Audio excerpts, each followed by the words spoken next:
Propriedade das soluções. Inicialmente, iremos introduzir o conteúdo de soluções, mas aí eu pergunto a vocês, o que são soluções? Bom, soluções são misturas resultantes da união de duas ou mais substâncias diferentes que se apresentam obrigatoriamente em uma única fase no seu aspecto visual. Como, por exemplo, podemos ter algumas figuras de misturas, como o suco, a água com o óleo, a água do mar, os rios e até mesmo misturas de tintas. Temos uma mistura quando em um mesmo sistema de duas ou mais substâncias puras com propriedades físicas diferentes se unem, ocorrendo então uma transformação química desses compostos. Portanto, nesta aula nós iremos falar sobre as soluções, que, como já sabemos, dificilmente nós conseguimos encontrar substâncias puras na natureza. Na natureza, as substâncias aparecem para nós formando misturas, como, por exemplo, o leite, a água, o sal, o soro fisiológico, o ar, entre outros. Uma solução pode apresentar uma única fase, assim como o álcool, e também pode apresentar duas ou mais fases, assim como uma mistura de água com óleo.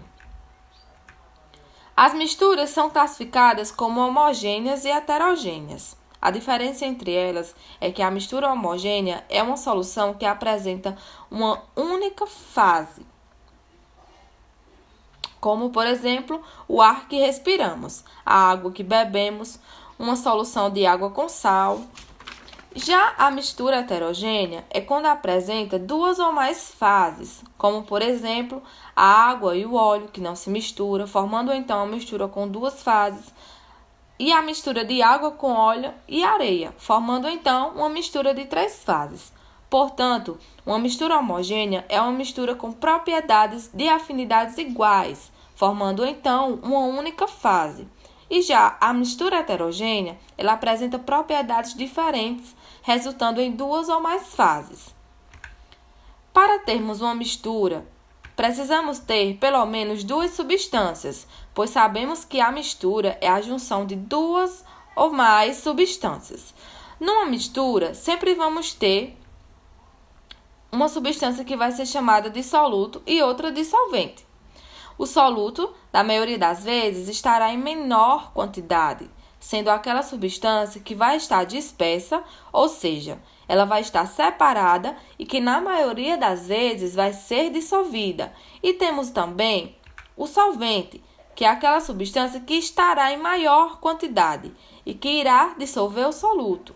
Na maioria das vezes, o solvente vai ser a água, pois a água é o nosso solvente universal. Porém, a água ela pode ser soluto em algumas soluções, como, por exemplo, o álcool hidratado, sendo ele de 96% de etanol e sendo misturado somente com 4% de água. Neste caso, quem está em menor quantidade é a água, sendo então o soluto, e o álcool de 96% estará em maior quantidade, sendo então o solvente. Outro exemplo é de uma solução com soluto e solvente, que é, no caso, a água com açúcar, sendo o açúcar o soluto, que estará em menor quantidade e que vai ser dissolvido, e a água, nosso solvente universal, que estará em maior quantidade. Para a classificação das soluções, podemos classificar as soluções como soluções sólidas, líquidas e gasosas.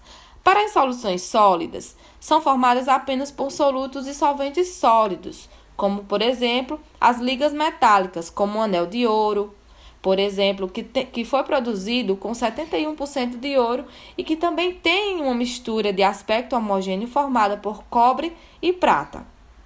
Para as soluções líquidas, que são aquelas em que o solvente encontra-se no estado líquido, e o soluto pode apresentar-se nas três formas de estado, tanto sólido, líquido e gasoso, temos então um exemplo como soro caseiro, que é uma solução formada por sólidos e líquidos, onde tem o sal de cozinha e açúcar como solutos dissolvidos em água, formando então uma única fase.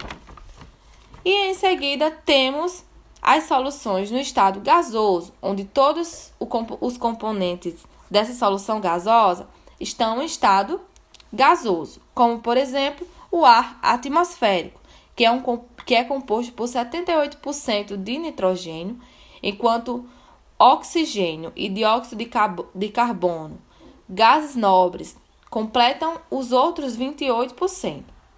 Portanto, o ar que respiramos também é definido como uma solução gasosa. Contudo, continuamos então nas próximas aulas sobre as propriedades das soluções.